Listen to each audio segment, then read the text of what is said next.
Ce 29 octobre est le dernier jour de sortie de la mycologie de Sassenage. L'année 2016 aura été décidément pauvre en cueillette de champignons. 5, 6, 7, 8, 9. 9 voitures. Bah, mets-toi là. Ah bah il faut que tu te mettes là. T'es pas chauffeur toi? Si, avec Jacques et Liliane. 1, 3, 4, 5, 6, 7, 8, 9, 10, 11, 15 voitures, ça fait beaucoup. Hein. Heureusement que c'est la fin de saison, hein, les enfants. Hein. Ah, vous allez voir aux Zygrophares, il y a déjà nettement moins de monde. On se retrouve à 5-6 alors. Photographié par là. Le soleil est là. Le soleil est là.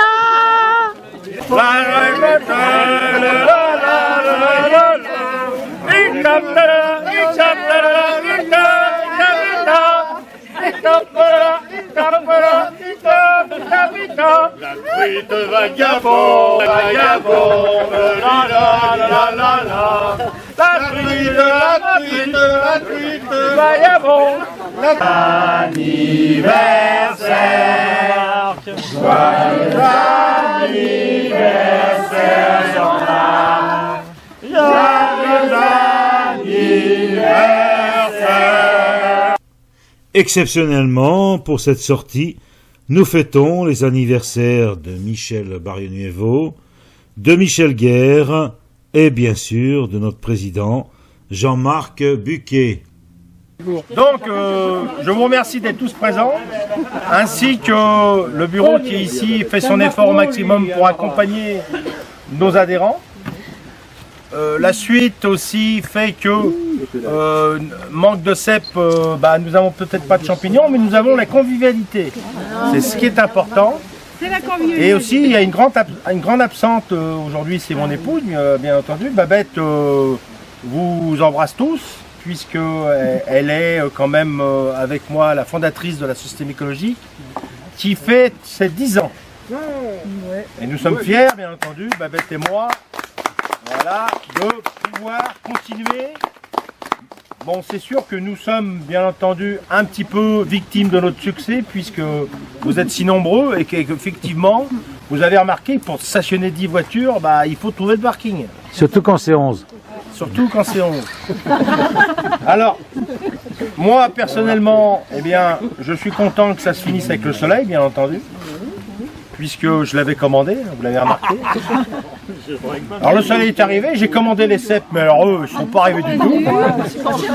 Et j'ai l'impression qu'ils ne sont pas arrivés à beaucoup d'endroits. Ah mais c'est sûr.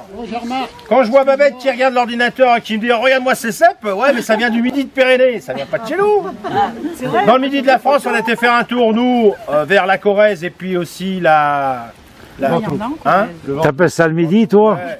Eh bien, moi j'appelle ça le centre. Hein? Rien non plus. Ouais, mais très peu.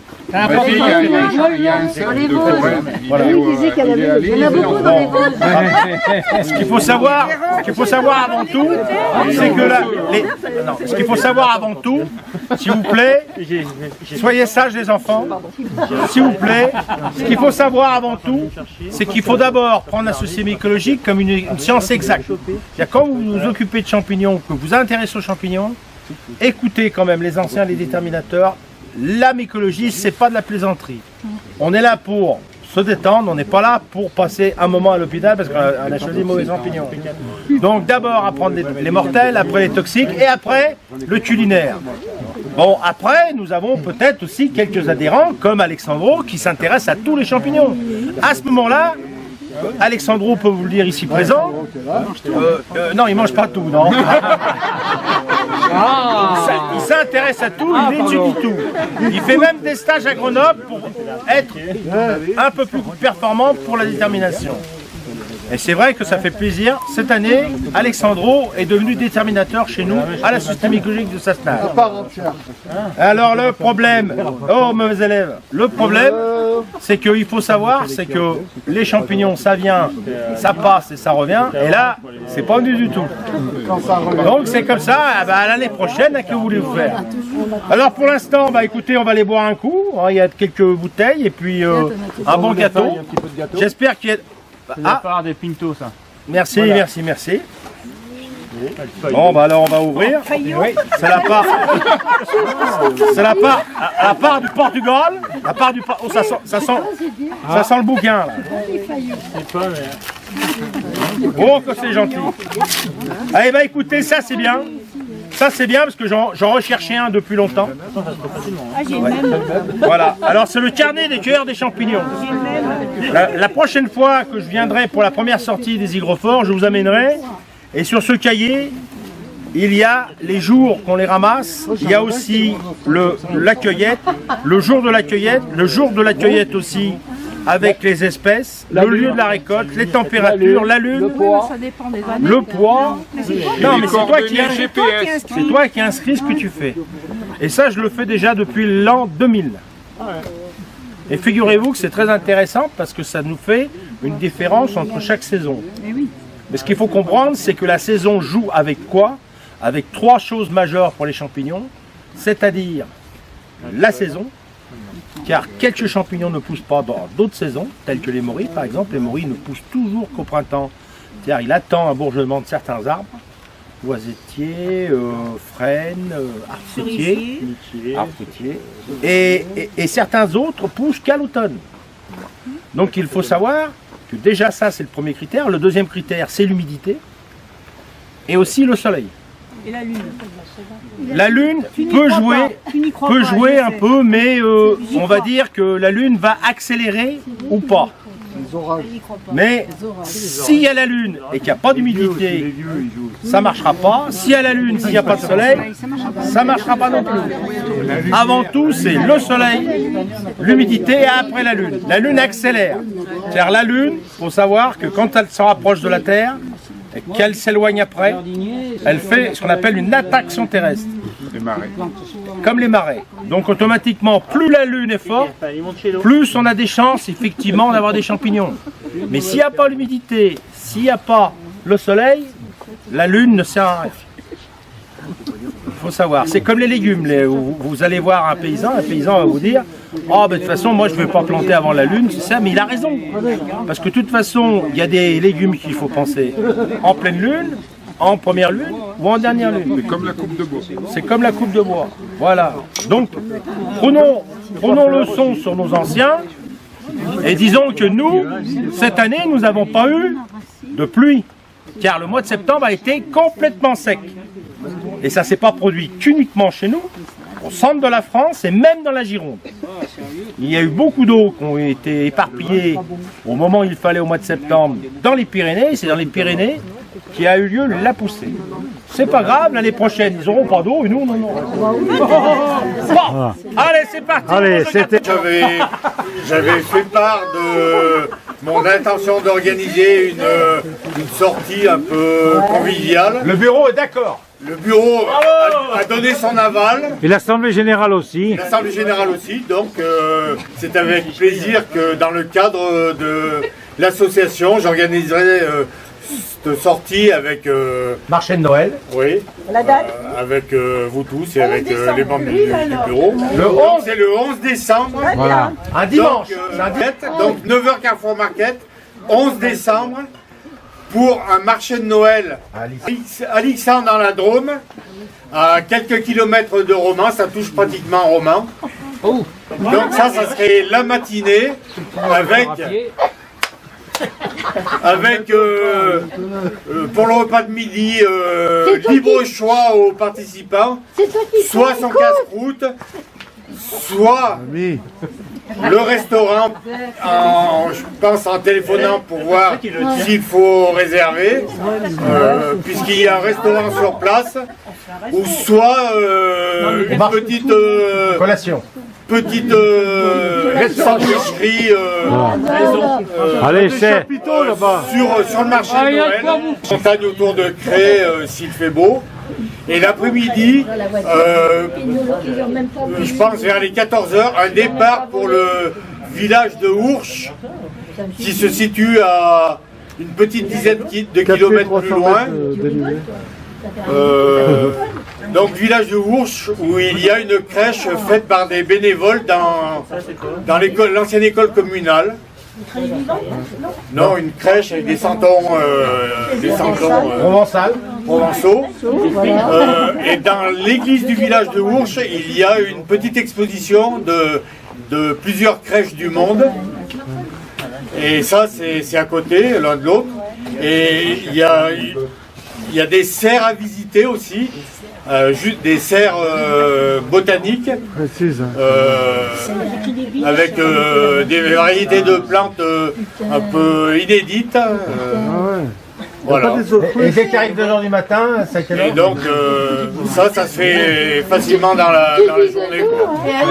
Bon, maintenant nous allons faire. On va s'arrêter aux autruches. Donc nous avons eu la proposition de Jack. Ouais. Maintenant, ce qu'il faut savoir, c'est qu'il faut aussi avoir une proposition qui soit ce qu'on appelle programmée. Donc automatiquement, il y aura une annonce au blog et il faut vous inscrire à Babette. Parce que bon, comme il n'y a pas d'ordinateur, notre ami. C'est le seul. On pourra annuler s'il fait vraiment. S'il fait vraiment archi mauvais, on annule.